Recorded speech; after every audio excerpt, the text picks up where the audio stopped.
E aí, moçada, tudo bem com vocês? Dando continuidade e fechando esse capítulo, né, que fala aí sobre a organização do corpo humano, aula número 6, certo? Na aula passada nós trabalhamos o sistema respiratório, sistema digestório, falamos do sistema nervoso e sensorial, e nessa aula a gente vai falar um pouquinho aí sobre o sistema cardiovascular, falar também do sistema linfático e sistema urinário. Lembrando que é uma visão geral em relação a esses sistemas, tá, gente? A gente não vai aprofundar tanto em relação a esses sistemas, mas já trazendo alguns conceitos mais, né, em relação assim, o que realmente é importante, o que realmente eu preciso saber em relação a esses sistemas, certo? Você vai ver que eu vou falar até algo a mais em relação ao que o material realmente traz nesse momento, certo? Então, sintoniza comigo, se você tem o nosso material, né, eu aconselho que você acompanhe aí em casa. Com relação, então, sexto ano, aula número 6, volume 2, bora lá falar de sistema cardiovascular. Quando a gente fala de sistema cardiovascular, nós temos um órgão principal que é o coração, certo? Temos o coração e temos aqui vasos sanguíneos. Quando a gente fala de vasos sanguíneos, eu tenho as artérias, eu tenho as veias e tenho os capilares, certo? Em relação ao coração, o que é importante eu saber? O coração, ele é um órgão. E na verdade é uma válvula que ele está o tempo todo aí pulsando. Importante que ele não pare, né? Então ele está lá o tempo todo pulsando. Movimento de contração é sístole, relaxamento diástole. Sístole, diástole. Sístole, diástole. Faça esse exercício comigo que nunca mais você vai ter problema. Ah, o que é sístole mesmo? Sístole, diástole. Sístole é a contração. Diástole, relaxamento. Então a gente pode entender assim também. Quando você vai aferir a sua pressão, se mede lá, né? 12 por 8. 12 por 8. Ele está medindo ali o momento de contração e de relaxamento em relação ali, né, às câmaras ali cardíacas. Então vamos lá, gente, dá uma olhada em relação à anatomia do coração. O coração ele fica mais voltado para o lado esquerdo do nosso corpo, né? Então quando a gente tem ali a acomodação do coração, mais voltado para o lado esquerdo. E por que o lado esquerdo ele é mais musculoso, professor? Acabei de falar, o coração é um músculo, o lado esquerdo é mais musculoso, porque o lado esquerdo ele vai bombear sangue com uma maior pressão. E como o coração é um músculo, o lado esquerdo ele é mais exigido, então, em termos de musculatura. Por isso que essa musculatura aqui ela é mais desenvolvida, certo, galera? E um dos motivos até para o coração estar mais voltado ali para o lado esquerdo, certo? Nosso coração, ele tem lá 4 câmaras, então temos aqui 4 câmaras. 4 câmaras, gente, veja, tem o átrio direito, ventrículo direito, átrio esquerdo e ventrículo esquerdo, para você não errar. A imagem sempre olha para você, certo? Então esse é o lado esquerdo, esse é o lado direito, não tem como errar. Ah, professor, qual que é o lado esquerdo e direito? Se você olhar assim, você vai errar. Então imagine sempre a imagem olhando para você. Show? Não tem como errar. Então são 4 câmaras, 2 átrios, 2 ventrículos. Pensa em relação às letras do alfabeto. Átrio começa com A, ventrículo começa com V. Então, é pelo átrio que o sangue sempre chega no coração e é pelos ventrículos que o sangue sempre sai do coração. Então, o sangue sempre chega pelos átrios e ele sempre sai pelos ventrículos. Beleza? Combinado assim? Vamos lá então.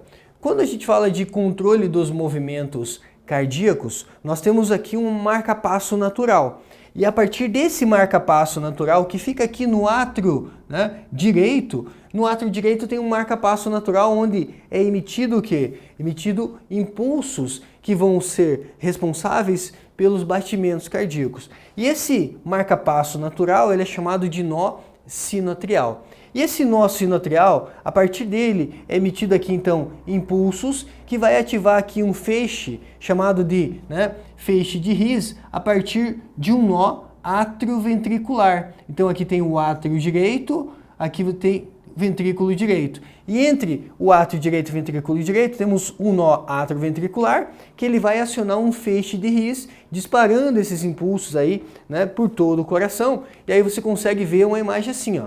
Né? Se vê lá o nó, né, sinoatrial aqui no átrio direito, aqui tem o nó atrioventricular e o feixe de His espalhado aqui por esse coração. Ai, que legal, professor. Queria ver um coração de verdade. Antes de te mostrar um coração de verdade, dá uma olhada aqui, ó. Veja que aqui tem uma válvula e aqui tem outra válvula, certo? Veja que Quando você tem a contração aqui do átrio direito, essa válvula se abre. Olha lá, ó. A válvula se abre e o sangue passa para o ventrículo direito, certo? Quando tem a contração do átrio esquerdo, ó, a válvula se abre, beleza? E aí você tem essa imagem lindíssima aqui, olha só que interessante. Aqui o coração, ó, visto em corte, você vê que aqui tem o quê? Uma válvula. Aqui tem outra válvula. E aqui nós temos o quê? Uma, duas, três pregas. Cara, se tem 3 pregas, a gente diz que tem 3 cúspides. Então essa válvula aqui é uma válvula chamada tricúspide, certo? Por quê? Porque tem 3 pregas. Já a válvula do lado esquerdo, ela tem 2 pregas somente, tá vendo aqui, ó? 2 pregas somente. Então é chamada de válvula bicúspide ou válvula mitral. Legal? Então tá aí, né? 2 válvulas bem importantes. Normalmente, qual válvula você acha que dá problema? Ah, professor, eu acho que é do lado esquerdo, né? Porque é do lado esquerdo que ele bombeia com maior pressão.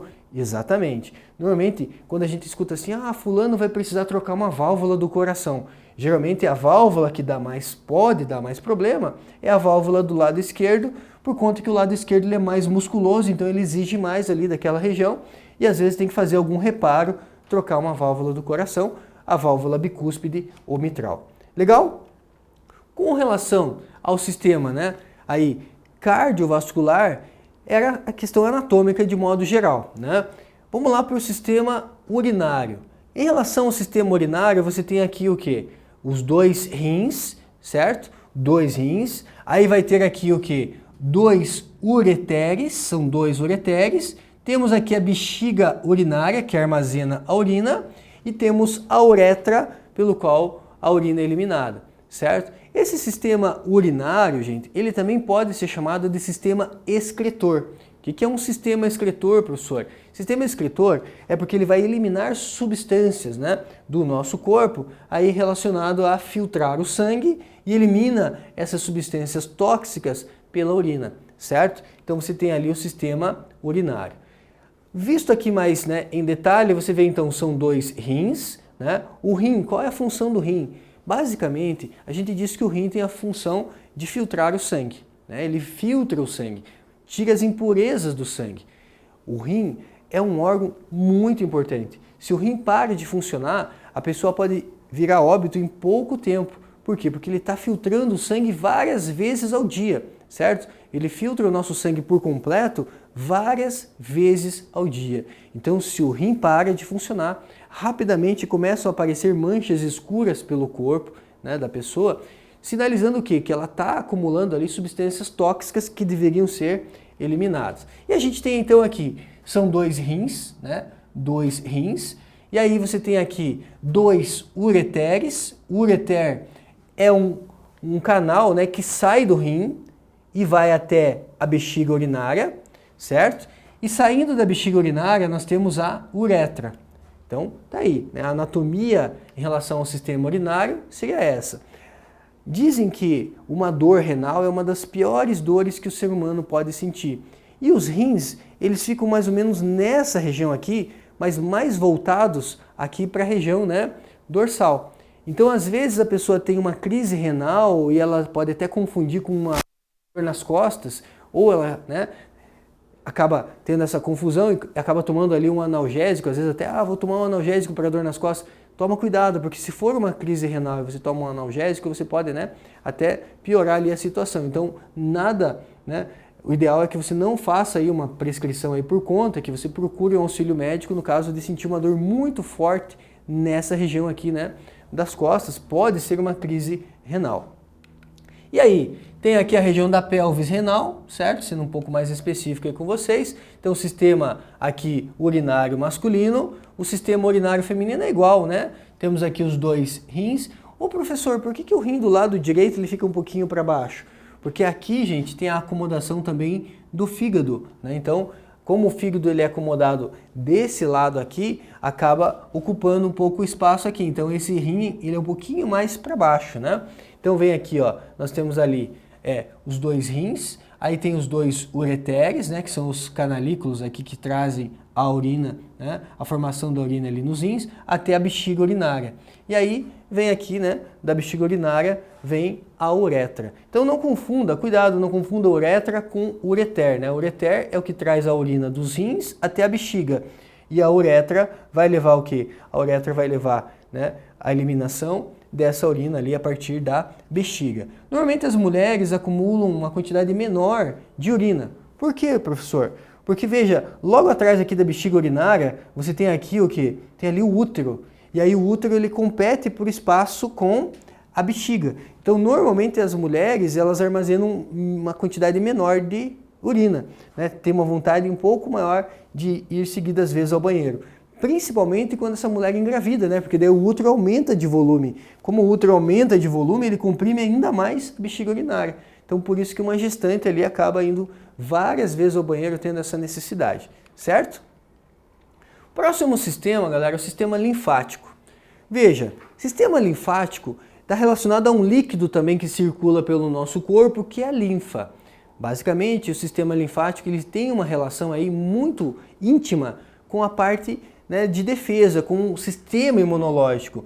Veja que é uma rede de vasos. Eu normalmente costumo dizer assim, onde tem um vaso sanguíneo, tem o quê? Tem um vaso linfático, certo? Porque normalmente o sangue ele não extravasa pelo nosso corpo, né? O sangue ele só circula dentro dos vasos sanguíneos. Ele pode extravasar, professor? Cara, ele até pode extravasar um pouquinho. E aí o sistema linfático é que faz essa captação, certo?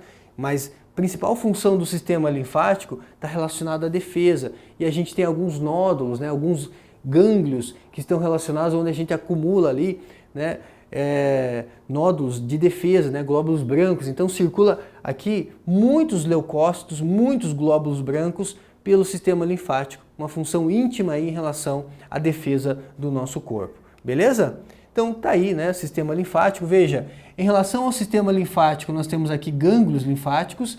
Então veja, algumas regiões do nosso corpo nós temos um aglomerado, né, aí de gânglios linfáticos. Então embaixo do braço, na virilha, aqui, né, na região do pescoço, nós temos muitos gânglios linfáticos. Por quê? Porque são regiões, galera, né, pensando na boca, é uma região que a gente pode ter uma infecção mais fácil em relação a outra parte do nosso corpo. Então ter aqui as tonsilas palatinas, né, antigamente chamada de amígdalas, certo? São regiões onde tem ali uma função de defesa muito forte.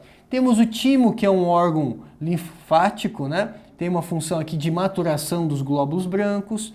O baço também tem aqui, né, uma função ali relacionada ao sistema linfático, destruição dos glóbulos vermelhos aqui no baço, né? E a medula óssea? Qual a função da medula óssea, professor? A medula óssea produz os elementos figurados do sangue lá no tecido hematopoético. O tecido hematopoético, ele também tem uma relação aí, né, com a parte do sistema linfático, né? Então, sistema linfático, função, defesa imunológica, né? Anota isso aí, por gentileza, certo? Para fechar esse capítulo, né, vamos dar uma olhada aqui em 3 exercícios, né? Então temos aqui o primeiro exercício. Se você tiver uma falência do coração, dos pulmões ou do fígado, a sua única chance de sobreviver é através de um transplante de órgãos, o que não é uma solução simples nem facilmente disponível. Por outro lado, se os seus rins entrarem em falência, você pode ser submetido ao tratamento com diálise, o que lhe permitirá viver e ser produtivo por muitos anos. Portanto, é fácil entender por que a hemodiálise é um dos maiores avanços da medicina. Os rins são os únicos órgãos nobres que podem ser substituídos, ainda que não perfeitamente, por uma máquina. O que uma máquina de hemodiálise faz? Ela faz basicamente o papel de um rim, certo? Ela vai limpar o sangue. Então, na hemodiálise, eles vão ligar uma máquina, certo? E essa máquina vai fazer o quê? Ela vai capturar o teu sangue passa por dentro de uma máquina, né? Então ele sai sujo, certo? Com impurezas, e ele volta limpinho, certo? Então é uma forma de você filtrar o teu sangue, uma vez que os rins não estão funcionando adequadamente, certo? Então, hemodiálise faz isso. O sistema urinário é composto pelos rins, pelas vias urinárias. Podemos afirmar então que Os órgãos que fazem parte das vias urinárias são, quando a gente fala de vias urinárias, ovário não, ovário está relacionado, né, ao sistema genital. Bexiga e ureteres pode ser, mas ovário não. Tubo uterina, sistema genital feminino. Testículos, sistema genital masculino. Aqui nós temos, né, ureteres, bexiga e uretra. Então, letra D está perfeito. Ureteres, bexiga e uretra. E na letra E, professor, o que está errado? A próstata, né? A próstata é uma glândula masculina, certo? Que não tem aqui uma função direta em relação ali ao sistema urinário. Até pode auxiliar na micção, controle da micção masculina, mas não é aí um órgão relacionado ao sistema urinário. Então, a alternativa correta, letra D. Show? Mais um? Com relação a esse exercício, então, olha só. O estresse do dia a dia pode provocar fadiga, que perturba a rotina e torna difícil até mesmo atividades corriqueiras. No entanto, nem sempre essa fadiga significa que o indivíduo está precisando de apenas um descanso. A sensação de cansaço ou de falta de energia pode ser o primeiro sintoma de um problema cardíaco, como, por exemplo, a má irrigação do músculo do coração, o miocárdio, o que pode causar infarto do miocárdio. Apesar do coração ter no seu interior sangue para bombear para o corpo todo, ele possui um sistema de irrigação próprio que lhe garante o fornecimento do gás oxigênio e de nutrientes. Sobre esse assunto, assinale a alternativa correta. Letra A. O cansaço físico e mental sempre indica que o indivíduo está com sérios problemas cardíacos? Não, cansaço físico e mental pode ser porque você cansou muito, nem sempre é um problema cardíaco, né? Então, não tem uma relação assim direta. B. O gás oxigênio transportado pelo sangue pode provocar lesões no funcionamento das células da musculatura cardíaca? Não, a musculatura cardíaca depende de oxigênio, certo? É através do oxigênio que você garante o que? A produção de energia, certo? Então, falso também. A diminuição da irrigação do miocárdio pode estar associada com excesso de sangue no interior das cavidades do coração? Não, o coração ele precisa ser bem irrigado. Então, falso também. Letra D. A irrigação do miocárdio, do músculo cardíaco, por um tempo prolongado pode provocar danos? Não, é exatamente o contrário, né? A falta de irrigação pode provocar danos. Letra E. O infarto do coração, o infarto do miocárdio, provoca a morte de um segmento do coração, do miocárdio, devido à interrupção da corrente sanguínea que irriga o coração. Então esse item aqui está perfeito, né? Uma parte do coração, se ela não recebe sangue, aquela parte pode morrer, certo? E é isso, né, devido à interrupção da corrente sanguínea naquela região. Beleza, gente? Só nota aí um detalhe. Se aparecer para você o termo artéria coronária, o que é uma artéria coronária? Artéria coronária são as artérias do coração. Legal? Então tá aí, né? Alternativa E. E para fechar, uma questão papo reto. Na hemodiálise, o sangue do doente é filtrado para retirar as impurezas e substâncias tóxicas nele acumuladas. Esse processo clínico substitui a função de qual órgão? Papo reto, né?